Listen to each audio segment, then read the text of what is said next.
Barnum Effect itu sebenarnya semacam kayak jenis semacam bias ya, bias Hmm. dalam kognisi kita begitu. Bagaimana kita mudah sekali untuk mempercayai sesuatu gitu ya, mungkin katakanlah ramalan gitu ya, atau perkataan-perkataan yang sebenarnya sifatnya klaim gitu ya, jadi belum bisa dipastikan akurasinya.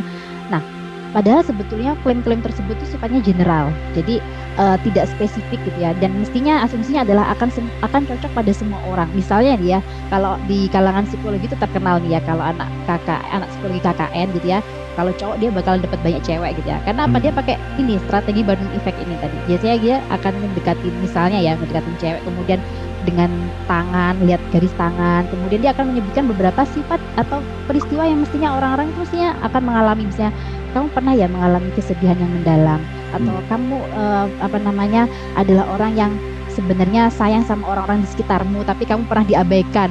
Oke, nah dengan pernyataan seperti itu saja tadi ya, saya kira hampir semua orang itu akan mengalami, sebenarnya pernah mengalami itu, artinya pernah mengalami kesedihan yang mendalam, pernah apa namanya, diabaikan dan seterusnya. Nah, ini ketika orang kemudian menerima begitu saja, itulah yang disebut dengan Barnum Effect. Artinya apa yang kita kita ya mungkin sebagai penyampai pesan itu ya berhasil meyakinkan orang lain, kita sebetulnya memanfaatkan Barnum Effect.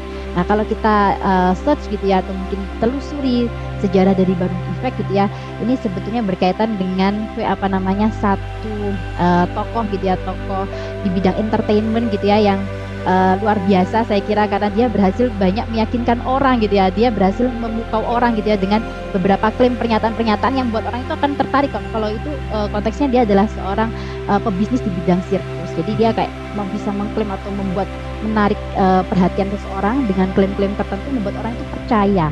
Misalnya dia mengatakan kalau di sirkus itu ya diceritakan si Barnum itu kebetulan namanya Barnum gitu ya.